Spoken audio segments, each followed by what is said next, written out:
Good morning, everyone. So today's episode is going to be a little bit different in format from what you're used to. The first half will feature me reading a written interview from Solarminer, someone who's been involved with SmartCash from literally the beginning. Today we intend to feature the new time lock feature that came with the Phoenix release for the full node that is incredible for all sorts of reasons. As usual with SmartCash, the big problem we face is that there really just isn't enough information out there talking about how these features work. The second half of the podcast will be little news updates basically from the last week or so. All things referenced in this video will have links in the show notes for you to check into. I want to start by saying thank you to Solarminer. I did have to wait a little bit of back and forth for these answers, but it was worth it and definitely understandable considering all Solar does for SmartCash. So let's just get on to the interview. The first question is, who are you? How did you become involved with SmartCash? And what do you do for the project? I, Solarminer, am the development Hive coordinator and manage the development and node core wallet code and releases. I have been involved with SmartCash since before the launch on 7/11/2017. Yes, that day was picked because it's a palindrome. What is a time-locked feature and how does it work? Time-locked feature is a way to send transaction with a way to delay the spending of it. The receiver of the funds can see the transaction come in, but they can't actually spend it at that time. Currently, there are two ways to do time-lock transactions. You can send the transactions and select time lock or lock time and choose the time or block number that a transaction can be spent. You can also create a receive address that is spendable at a future time. Why is this feature important? The key is that you can spend an amount and the receiver can verify it but needs to wait to spend it. This is similar to how a stock option can be provided but doesn't have value until a vesting period is over. We are working on mutual partnerships where another party will accept time lock payments and also push to benefit SmartCash until the funds are spendable.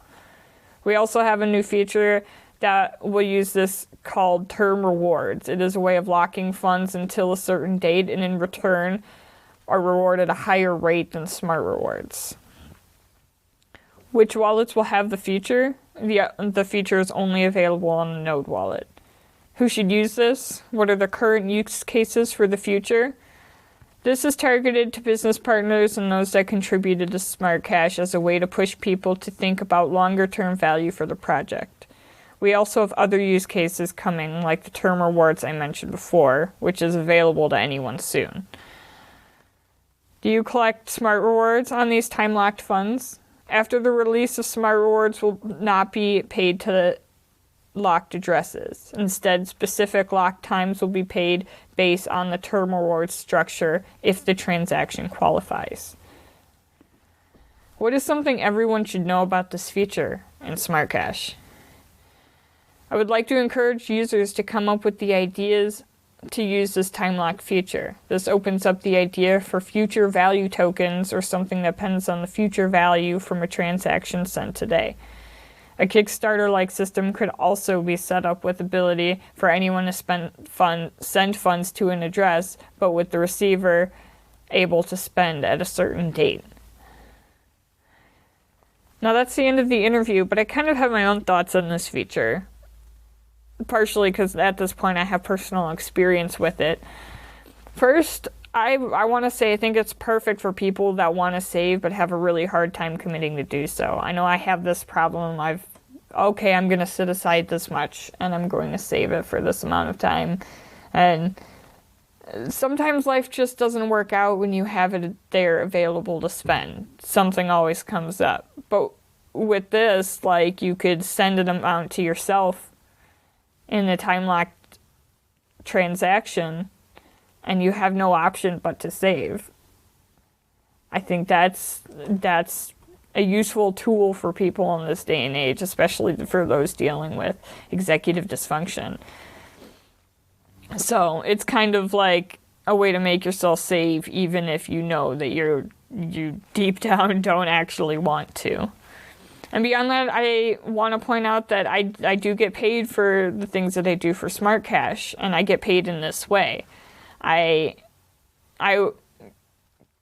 can't touch the money that I make right now for a certain amount of time, and I actually like that because it allows me to save without feeling like it.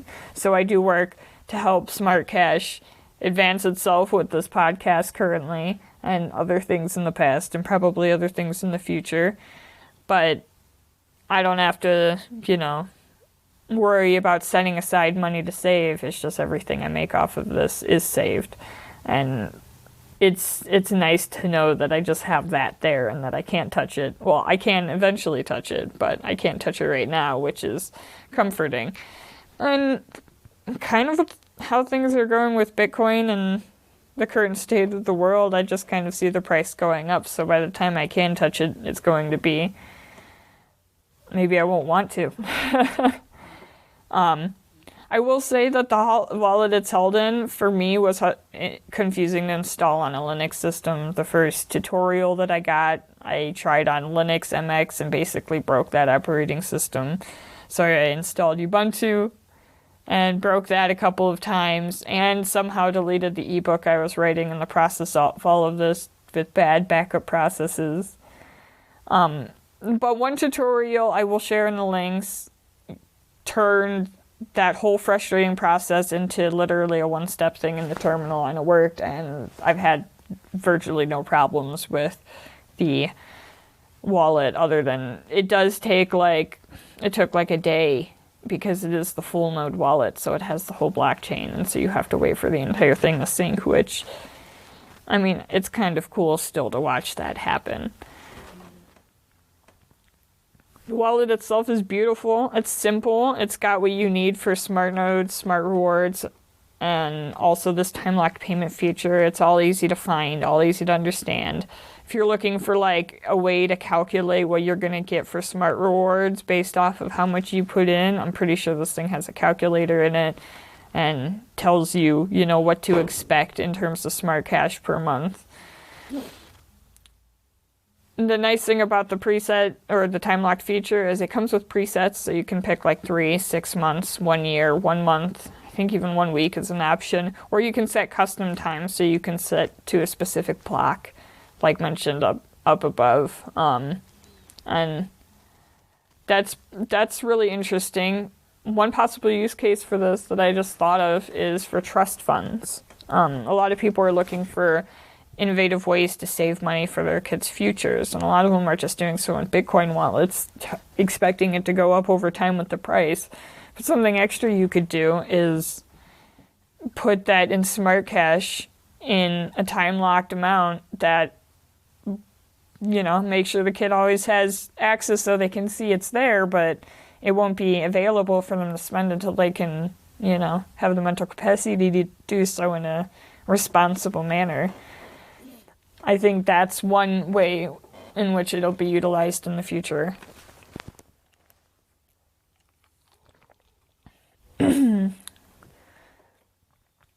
Now it's time to move on to the news. The first bit of news is actually about TermRewards. A feature not yet out, but it's scheduled to be released December 1st. There's a CoinLens post that's an interview about this if you want more information on how that works. I do want to mention that I had the question of what do you need in order to get TermRewards from my interview, and I sent him a message about that actually. But thankfully, Solarminer did this interview with somebody else with SmartCash about TermRewards, and it specifically answers the question. Anyway, for those curious, it will start with a 2-year requirement. So the first addresses to reap TermRewards are those that have time-locked payments of 2 years specifically. That'll expand in the future, but from my understanding, that's where it's going to start. For more information, check this link that I'm going to put in the description that shows the CoinLens post. It's got all the details about how that's going to work.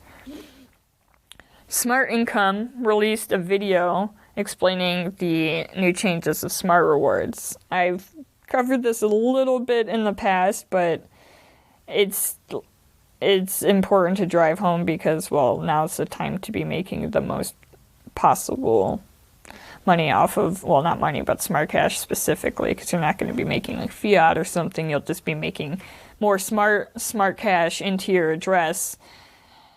It only takes 2 weeks for your address to start reaping rewards once you activate it in one of those accepting wallets.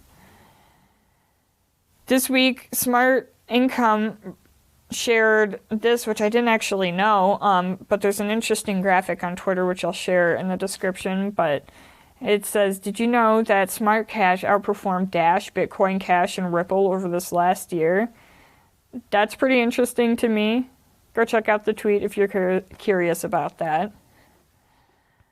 Apollo Hardware Wallet, which I've never heard of before, integrated SmartCash this week, from my understanding, so far only to store SmartCash. It's a hardware wallet.